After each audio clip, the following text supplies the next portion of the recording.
Bonjour et bienvenue dans ce point bourse du week-end du 12 juin 2022. Je rappelle que les informations et analyses données sur cette chaîne sont données à titre indicatif et ne peuvent pas être considérées comme un conseil en investissement. L'investissement en bourse est risqué, vous êtes responsable de tous les investissements que vous faites. Alors on va regarder un peu le Brent, le pétrole. Pour les semaines à venir, la tendance à suivre. Ça va être assez intéressant à mon avis parce qu'on arrive probablement vers un plus haut. On est déjà allé chercher bien haut. Alors on va dézoomer. On voit que le creux Covid qui a énormément impacté le prix du Brent, on s'en souvient, avec des prix qui étaient même négatifs pendant un moment, et qu'on a remonté depuis 2 ans pour atteindre des niveaux vraiment très hauts, voire trop hauts. Et si on regarde dans une autre unité de temps, on va regarder en mensuel, on retrouve le prix du pétrole à 131 dollars. C'était déjà le cas, c'était en juillet 2008, donc juste avant l'éclatement de la bulle Internet. Le Brent avait complètement explosé, donc il était passé de 131 à 100, hop, à environ 25 dollars, donc près de 107 dollars de perdu, 81% de perte en seulement 7 mois. Donc c'était une chute vertigineuse. Et c'était vraiment des prix qui étaient déjà à l'époque considérés comme un peu trop élevés. On les a vus après dans les 2011, 12, 13, pareil, c'était des prix au-dessus des 100 dollars qui étaient jugés un peu haut. Et là, après le creux Covid, le Covid qui est ici, donc on était sur des 50 dollars environ. On a fait un creux sur les 12 ici, même en négatif, quelques jours. Et on est reparti très haut, très vite. On a tout cassé pour rebuter encore une nouvelle fois sur les 131 quasiment. On va repasser en journalier. Et on le voit ici, on bute sur les 130, alors 130,11.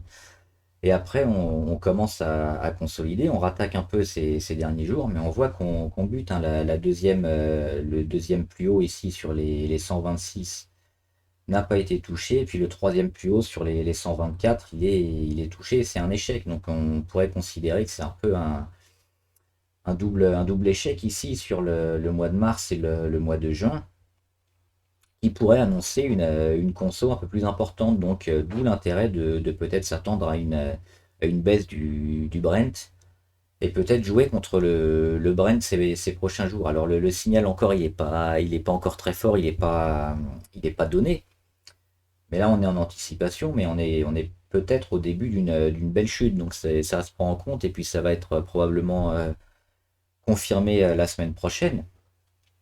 Si ça se fait, on aura évidemment un double échec ici sur les 120, 124 et puis le début d'une conso à retrouver les moyennes mobiles les plus courtes et puis surtout les 115 dollars, voire moins, parce que avec l'inflation, on a aussi le prix de la monnaie qui est beaucoup moins importante. Les entreprises ont beaucoup moins d'argent, donc moins à investir aussi dans le pétrole qui devrait probablement chuter. On a aussi une augmentation de la production de l'OPEP.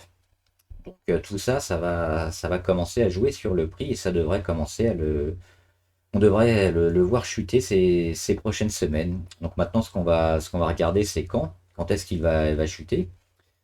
Moi, je pense qu'on aura une baisse très bientôt parce que le prix là déjà est beaucoup trop haut.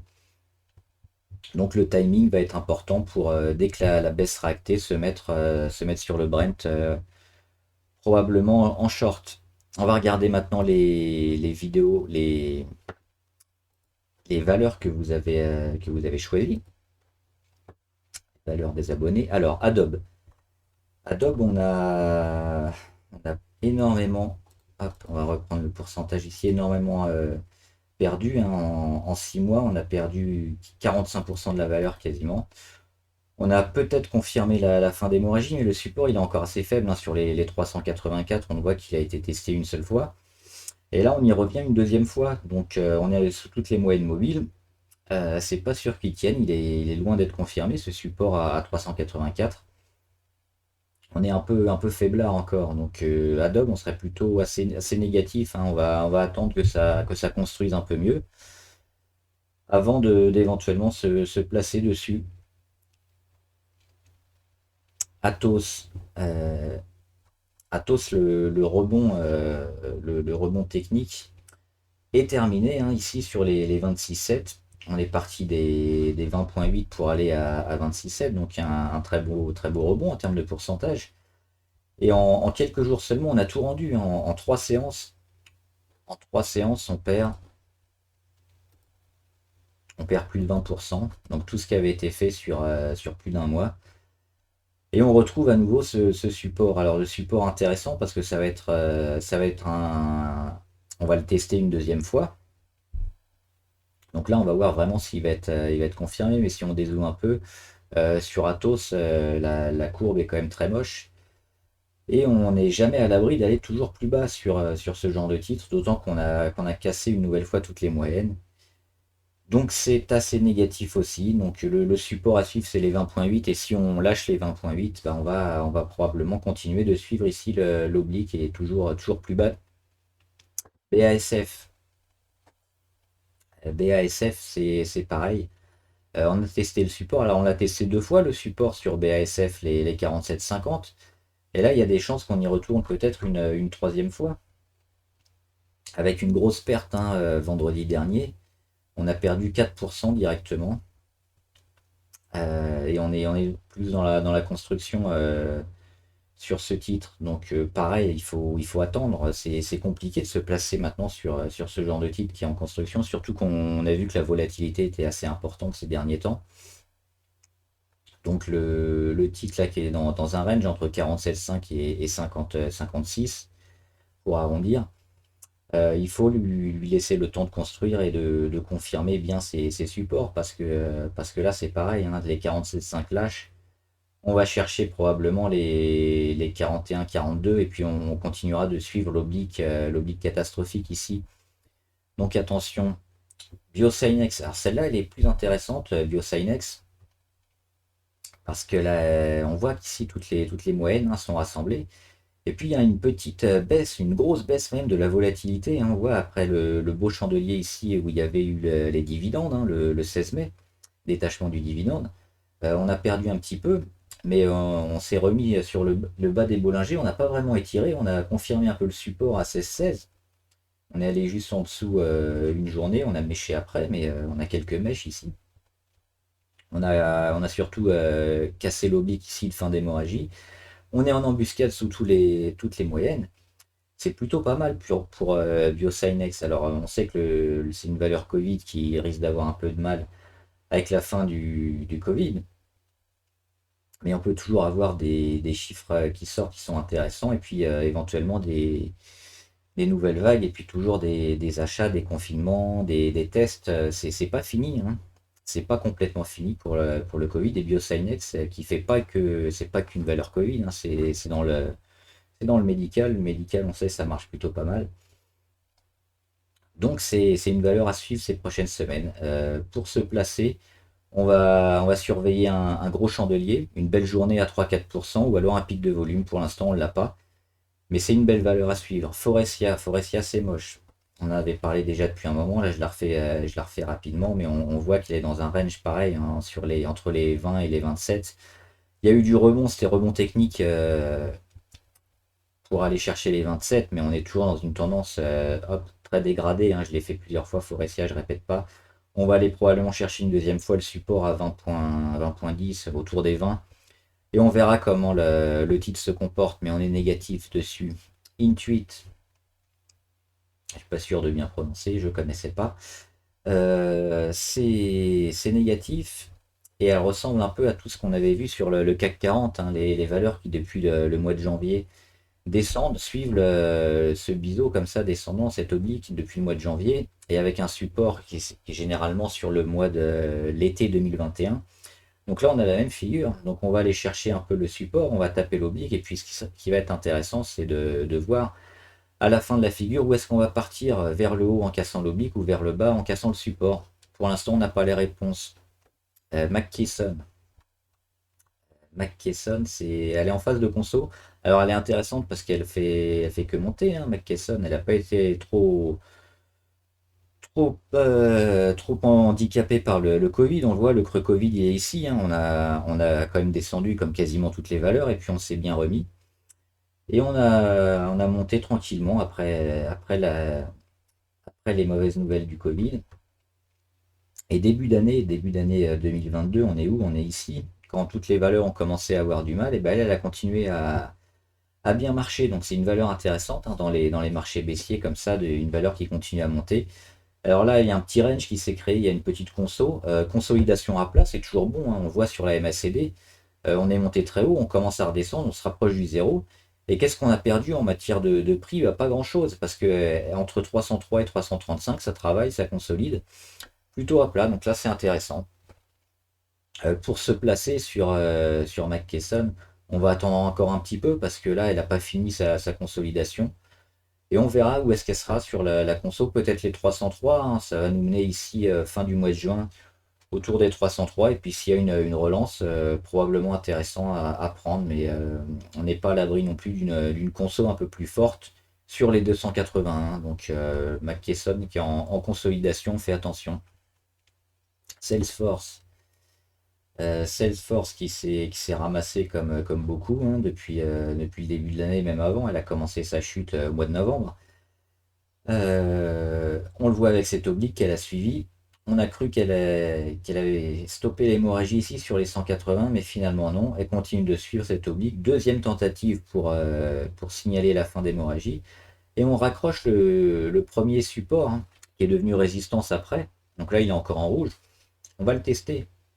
Là, c'est important parce que si on arrive à se maintenir autour des 184, on pourra avoir de la belle construction et puis un support sur les 180 et puis oublier surtout cette oblique là très pentue, très raide que le titre suivait pendant un moment. Donc là, ces prochaines semaines, il faudra travailler dans les 184 pour être positif parce que si on lâche et puis si on n'arrive pas à repasser au-dessus des 184, très négatif sur Salesforce. Par contre, on a eu un beau pic de volume là. Le titre semble être acheté plutôt positif sur ces niveaux-là, donc à suivre, mais on a peut-être le début de la fin. Et enfin, Vertex Pharmaceutical, c'est beaucoup trop tôt sur Vertex. Il y a un titre pareil qui est plutôt bien orienté, hein. Le creux Covid, il est où? Il est ici. Donc c'est un titre qui montait bien. Creux Covid qui a duré juste quelques semaines. On est reparti et puis on a consolidé très tôt, hein, sur une valeur pharmaceutique qui n'est pas vraiment adossée aux valeurs Covid, hein. Elle a fait que descendre pendant les périodes Covid. Et là, elle remonte. Elle est un peu inversée, hein, donc ce qu'on voit par rapport aux valeurs habituelles. Donc là, le début de l'année, il est où? Il est ici, début janvier, on voit, elle fait que monter. Et puis là, elle est en phase de conso, parce elle est montée très vite, très haut. Donc elle est un peu à contre-courant, mais là, elle est en phase de consolidation, donc c'est pas forcément le meilleur moment pour la prendre. Vertex Pharmaceutical est dans une belle figure ici de biseau avec les supports entre 225 et 235 environ, qu'on va probablement aller chercher aussi ces prochains jours. L'oblique, pas très pentue, mais intéressante. On l'a touché que deux fois, faudra la tester une troisième fois pour la confirmer. Et là, on est un peu dans un no man's land, hein, entre 235 et 273, même si le pourcentage est important. Il n'y a pas véritablement de choses à faire, donc on va laisser la valeur construire et nous donner après des indications fortes pour une tendance forte et plus sûre. Donc là, le titre est en construction, on allait identifier les zones pivots. On va faire rapidement aussi quelques valeurs du CAC que j'ai notées, que j'ai trouvées intéressantes pour la semaine prochaine, qui vont nous donner un peu la tendance. On va passer rapidement, hein, mais Orange, on le voit, Orange qui est en consolidation, mais qui a méché. Alors il y a plusieurs mèches, à chaque fois elle mèche ici sur ses plus bas et la tendance à réagir. Orange plutôt défensif, plutôt à la fête quand même ces derniers jours par rapport à d'autres valeurs qui se font défoncer. Orange elle se maintient plutôt bien. Et alors la conso semble pas finie pour Orange, mais elle travaille quand même un peu mieux que d'autres. On le voit ici, devrait pouvoir rebondir ou aller chercher le support sur les 10,6 et repartir. Donc on est plutôt positif sur Orange. Il y avait aussi Téléperformance Hop, ils sont là, Téléperformance. Moi, je les aime bien parce qu'ils vont tester ici le support entre les 290 et 303. C'est souvent, ça leur a permis de bien repartir. Et puis il y a une oblique à aller tester encore une troisième fois. Donc moi, je vois bien Téléperformance rebondir sur sa zone support et aller tester les 320, 330 par là, 325 courant enfin fin de semaine prochaine ou début de semaine d'après, donc mi-juin, mi-juin, 20 juin, 28 juin par là, aller chercher les 320. Donc peut-être une phase de rebond qui serait que du rebond technique jusque-là, mais on voit que c'est un secteur d'activité qui est plutôt favorable. On a aussi Pernod Ricard. Ils sont là, Pernod Ricard, c'est pareil, hein, on va chercher le support ici sur 172. Support août 2021, support mars 2022 et support juin 2022. L'oblique pareil, testé une fois, deux fois, trois fois. Donc là, on est plutôt bien parti pour rebondir sur le support et aller chercher, alors peut-être pas l'oblique, mais au moins les moyennes sur les 190. Pernod Ricard, pareil, hein, elle est plutôt dans un secteur qui marche bien. Quand les gros, on va voir après ceux qui ont pas mal de mal. Donc elle est inversée par rapport à ces secteurs-là. On a aussi Schneider Electric et Legrand. Sur les S. Schneider Electric, ils sont là. C'est pareil, hein, c'est la même mentalité. On va chercher le support et puis on attend de rebondir dessus pour aller tester l'oblique. Je vous refais pas un dessin. La MACD, on est plutôt bien. On revient de loin. On a déjà eu l'inversion ici sur le premier support et on n'a pas eu d'inversion de tendance une deuxième fois. Et on se rapproche du zéro, donc ça c'est pas mal. Et le grand, ils sont ici, le grand. C'est un peu la même chose. Avec des obliques en plus à aller chercher pour le grand. C'est la même logique. Et enfin, Dassault Systèmes. Hop, c'est la même chose, le support ici, qu'on a testé une fois, qu'on revient tester une deuxième fois. Et on espère aller taper l'oblique, hein, l'oblique ici qui sera sur les 41 environ. Donc là, on est sur 36 à 41. Il y a au moins 8% à aller chercher. Et on voit sur le graphe RSI, on est vraiment entre deux, proche d'aller chercher un peu la fin de la figure à la fin du mois de juin. Et enfin, ce qui devrait pas trop marcher la semaine prochaine, c'est la même chose. Total, donc j'ai expliqué avec le Brent, hein, Total qui a commencé ici à casser son oblique momentum et à se rapprocher de sa moyenne la plus faible. Et la double inversion de tendance ici, l'oblique RSI sur 57. Donc tout ça, ça nous annonce à la prudence sur Total. On a aussi Alstom qui devrait avoir du mal. Alstom, on l'avait dit ici, c'est 27,80. Ça correspondait avec la moyenne à 200, la prise de bénéfice. On n'est même pas allé chercher les 27,80, on s'est arrêté sur la moyenne d'avant. Alors même si on a méché un peu après, c'était jeudi. Le rebond, il est probablement terminé. Ici, on va être en phase de consolidation et de prise de bénéfice. On a un début d'inversion de tendance, donc on va probablement rechercher les 24,20 ou les 22,7 à court terme sur Alstom. Bouygues. Bouygues, c'est pareil, hein, on se rapproche ici de la moyenne à 200, mais surtout niveau MACD, on est bien orienté à la baisse. On voit quand c'est comme ça les histos qui sont de plus en plus gros, et on est encore haut dans le graphique MACD, hein, donc on est au-dessus du zéro.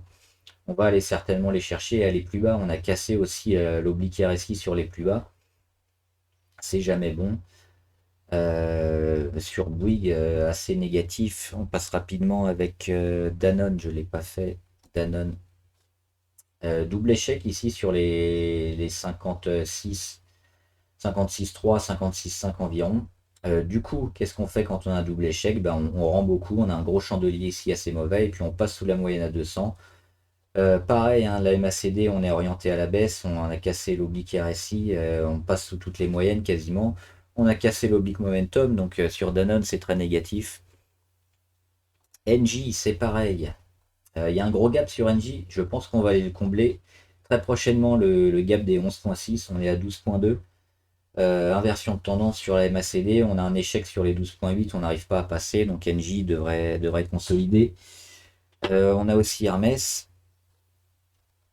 Hermès qui est orienté quand même dans un biseau descendant et qui a tapé une troisième fois, hein. Première fois ici l'oblique, deuxième fois ici, troisième fois. Et là on est orienté toujours plus bas sur Hermès. Unibail et Michelin, ils ont du mal aussi. Michelin, ils sont là.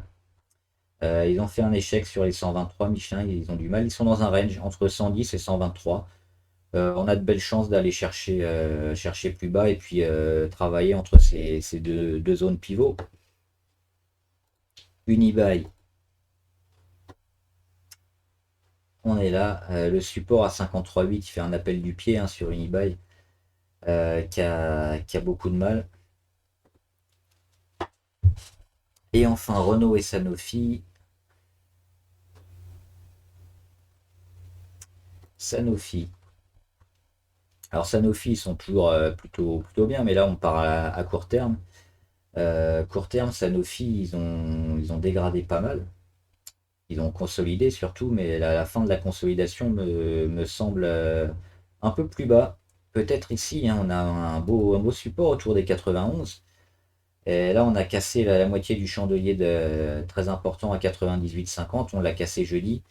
Et vendredi, on a méché dessus et on repart à la baisse. Donc, consolidation qui est loin d'être terminée pour Sanofi. Je pense que les 94 ne vont pas suffire. On va aller vers les 80, 90, 91. Et ce sera ça pour la valeur, hein, qui a beaucoup augmenté ces derniers temps et qui reste une valeur de croissance intéressante ces derniers temps. Mais à court terme, on va probablement aller plus bas. Et enfin, on finit avec Renault. Hop. Renault, bah, c'est l'échec ici sur les 27,80, hein. C'était la zone des plus bas de la rentrée 2021. On fait échec ici, c'était attendu. Alors on aurait pu tout exploser, mais il y avait peu de chance quand même. Prise de bénéfice sur le rebond technique sur les 27,4. Et maintenant, on va probablement suivre l'oblique ici pour se retrouver dans les 23, 24 ou travailler dans cette grosse zone de range entre les 20 et les 27. Voilà, j'espère que la vidéo vous a aidé. N'hésitez pas à liker la vidéo, à vous abonner aussi pour être au courant de toutes les vidéos qui sortent. Et puis de mettre en commentaire toutes les valeurs que vous suivez, que vous voulez qu'on analyse. On le fera ensemble, comme dans cette vidéo-là, en graphique ou en commentaire. Bon trade, à plus!